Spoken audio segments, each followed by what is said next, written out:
आज मैं सबसे पहले आपको एक एक्सपेरिमेंट करने की सलाह दूँगी, तभी ये वीडियो आपको समझ में आएगा साइंटिफिकली क्योंकि मैं चाहती हूँ हर चीज़ प्रैक्टिकली आप समझ जाएँ। आप अपने घर में किसी को भी फेस पे एलोवेरा जेल लगाना, अच्छे से 5 minute aloe vera gel natural aloe vera घर में हो तो तोड़ के एलोवेरा का जेल निकाल के मसाज करना एंड 15 मिनट बाद उससे पूछना कि उसके टंग पे क्या टेस्ट आया। वो आपको बताएँगे कि टंग पे थोड़ा बिटरनेस आ रहा है।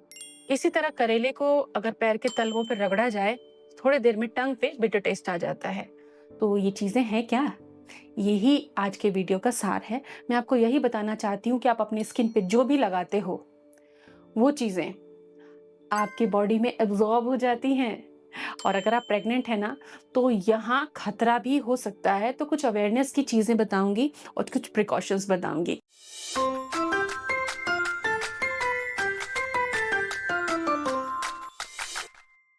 Dear mommies, welcome to YouTube mom.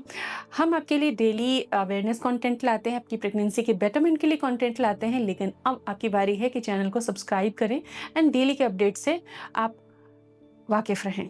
जो भी हम अपने स्किन पे, हेयर्स पे लगाते हैं ना, वो हमारे बॉडी में एब्जॉर्ब होता है। और कुछ चीज़ें सेफ होती हैं तो उनके साइड इफ़ेक्ट नहीं होते, लेकिन कुछ चीज़ें सेफ नहीं होती और प्रेगनेंसी में ये चीज़ मायने रखती है, क्योंकि वो केमिकल आपके बच्चे तक भी तो जाते हैं। तो कहीं वो उसको हार्म तो नहीं करेंगे, कहीं प्रेगनेंसी में डिस्टर्बेंस तो क्रिएट नहीं करेंगे, कुछ डिसऑर्डर तो नहीं क्रिएट करेंगे। ये आपके लिए जानना बहुत ज़रूरी होता है। सो आज कुछ कॉस्मेटिक चीज़ों के बारे में हम बात करेंगे। रिक्वेस्ट भी थी बहुत ज़्यादा दिनों से आप में से व्यूअर्स की कि इन चीज़ों के बारे में मैं इन्फॉर्मेशन आपसे शेयर करूँ। तो आज मैं आपको कुछ सेफ ऑप्शंस के बारे में बताने वाली हूँ। आप उनको देख लीजिए, समझ लीजिए और उनको स्ट्रिक्टली फॉलो कीजिए अपनी प्रेगनेंसी में। खास तौर से जब आप प्रेग्नेंट होते हैं तो कोई भी स्किन केयर आप रूटीन पहले से फॉलो कर रहे थे, हेयर केयर, फेस, कॉस्मेटिक, तो अवेयर हो जाना चाहिए और प्रेगनेंसी में अपनी गायनिक से कंसल्ट करके ही उन चीज़ों को यूज़ करना चाहिए। और एक गाइड वीडियो ये भी मैं आपके साथ शेयर कर रही हूँ जो काफ़ी मदद करेगा आपकी। तो सबसे बात करते हैं, सबसे इम्पोर्टेंट है हेयर ऑयल। प्रेगनेंसी में हेड मसाज ज़रूरी होता है, करना चाहिए, काफ़ी रिलैक्स होते हैं। हेयर्स में ऑयलिंग भी बहुत इंपॉर्टेंट होती है, तो इसके लिए मैं सबसे सेफ तेल बताना चाहूँगी कोकोनट ऑयल। वही नीले पीले डिब्बे का नहीं, cold press virgin coconut oil, इसका लिंक मैं आपको दे दूँगी। आप उसे अच्छे से समझें कि यही ऑयल सेफ है कोकोनट ऑयल में भी। जो आप सालों से यूज़ करते आए हैं, मैं नहीं जानती कि वो क्या है। बहुत ज़्यादा कंटामिनेशन है ऑयल के अंदर में भी और इसमें आर्टिफ़िशियल खुशबू डाल दी जाती है जिससे आपको लगता है कि अरे ये तो बिल्कुल कोकोनट से ही निकाल के लाया गया है, लेकिन वो हार्मफुल हो सकता है। तो cold press virgin coconut oil का ही आप इस्तेमाल करें। कुकिंग ग्रेड ऑयल जो होता है कोकोनट का, उसको भी आप हेयर ऑयल के तौर पे यूज़ कर सकते हैं। इसमें कोई हार्मफुल केमिकल नहीं होते, बहुत हाइड्रेटिंग एजेंट ये बहुत अच्छा होता है। इवन स्ट्रेच मार्क्स के लिए भी अच्छा है, बेली पर भी अप्लाई कर सकते हो और जो भी ड्राई एरियाज़ हैं बॉडी के उन पर अप्लाई कर सकते हो जहाँ आपको स्ट्रेच मार्क्स का रिस्क है, क्योंकि इसमें मॉइस्चर होता है और ये हाइड्रेट करता है स्किन को, हाइड्रेशन को लॉक रखता है। इवन बेबी मसाज में भी आगे यूज़ कर सकते हो, इसमें किसी भी केमिकल के बॉडी में जाने का, ब्लड में जाने का खतरा नहीं होता। सो कोकोनट ऑयल में भी सेफेस्ट चॉइस। इसके अलावा चेहरे पर बादाम का तेल आप लगा सकते हो। प्रेगनेंसी में हेयर ऑयल में सबसे सेफ ऑप्शन मुझे यही दिखता है। ऑलिव ऑयल खाने में हेल्दी है, लेकिन कभी भी हेयर्स में यूज ना करें क्योंकि ऑलिव ऑयल से हेयर ग्रेइंग की प्रॉब्लम होती है। ऑलिव ऑयल को गर्दन के ऊपर, मतलब फेस एंड हेयर्स पर यूज नहीं करना चाहिए। It's not safe for that.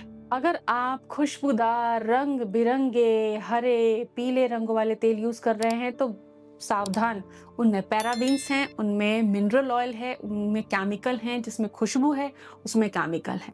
तो उन चीज़ों से बच जाइए क्योंकि ये प्रेगनेंसी के लिए हार्मफुल हैं, हार्मोन डिस्टर्ब करते हैं, आपके ब्लड सर्कुलेशन में रहते हैं, बच्चे तक जा रहे हैं। क्या आप चाहेंगे कि आपके बच्चे को केमिकल मिले? ऑयल एक बड़ा सेक्शन होता है हमारे रूटीन का। उसके बाद मॉइस्चराइज़र उससे भी ज़रूरी चीज़ होती है। तो कोई भी आप मॉइस्चराइज़र यूज़ कर रहे हैं, उसमें तेज़ अगर खुशबू है, उसमें कोई कलर है, देन वो हार्मफुल है आपके लिए। इस पे मेरा प्रीवियस भी एक वीडियो है, उसका लिंक भी मैं डिस्क्रिप्शन में दे दूँगी, उसको भी आप देखिए। उसमें मैंने हार्मफुल इंग्रेडिएंट चेक करके प्रोडक्ट खरीदने के बारे में सजेशन दिया उस वीडियो में। तो प्रेगनेंसी में मॉइस्चराइज़र जो आपका है वो वाटर बेस्ड सबसे ज़्यादा अच्छा रहता है। स्किन को हाइड्रेट रखता है। दिन में 2 बार एटलीस्ट मॉइस्चराइज़र ज़रूर अप्लाई करें फेस पर, बॉडी पर, लेकिन वो माइल्ड होना चाहिए और वो फ्रेग्रेंस फ्री होना चाहिए। पैराबीन, सल्फेट्स, बीपीए ये उनके अंदर नहीं होना चाहिए। किसी भी तरह का सीरम प्रेगनेंसी में अलाउड नहीं है। विटामिन सी सीरम आप यूज़ कर सकते हैं। प्रेगनेंसी में एलोवेरा जेल्स को भी हम अवॉइड करने की सलाह देते हैं, क्योंकि कई बार कुछ लोगों को साइड इफ़ेक्ट कर सकता है, इसीलिए पॉसिबिलिटीज़ को भी हमको दूर रखना पड़ता है। तो प्रेगनेंसी में एलोवेरा जेल का इस्तेमाल आप ना करें।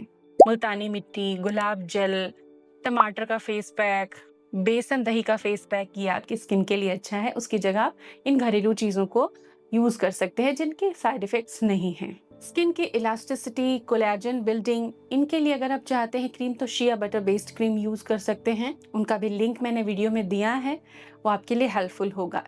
इससे आप स्ट्रेच मार्क से बच सकती हैं। कई फीमेल्स को ऊपर ब्रेस्ट के एरिया में, लोअर एब्डोमेन के एरिया में, थाइज, प्यूबिक एरिया में, बाजू पर स्ट्रेच मार्क्स आते हैं प्रेगनेंसी में, और ये बड़े कॉमन है। अगर आप रैपिडली वेट गेन करते हो ना, तो स्ट्रेच मार्क्स आते हैं।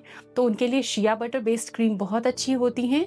ग्लिसरीन बहुत अच्छा होता है, आप इन चीज़ों को अप्लाई कर सकते हो। Please check out the description for the product link. कोई भी retinol based vitamin A based creams use ना करें, बिल्कुल भी ना करें। कोई भी गोरा करने वाली स्किन वाइटनिंग क्रीम्स का इस्तेमाल, ब्लीचेस का इस्तेमाल आप बिल्कुल भी ना करें, क्योंकि ये हार्मोन डिसरप्ट करेंगी। आप प्रेगनेंसी में हार्मोन आपके बहुत अलग लेवल पे होते हैं, तो ये आपको यूज़ नहीं करना चाहिए। साथ ही हैवी परफ्यूम्ड बॉडी मॉइस्चराइजर या फेस क्रीम्स भी आपको यूज़ नहीं करना चाहिए। इसीलिए बिना जाने समझे ट्रेंड्स को फॉलो मत कीजिए। जो दिख रहा है वो सच नहीं होता है। जो हम बहुत सारे रिसर्चेस को समझने के बाद आपसे साझा करते हैं, उनको समझें और फिर फॉलो करें। Thanks for watching. Please check out the products in the description box.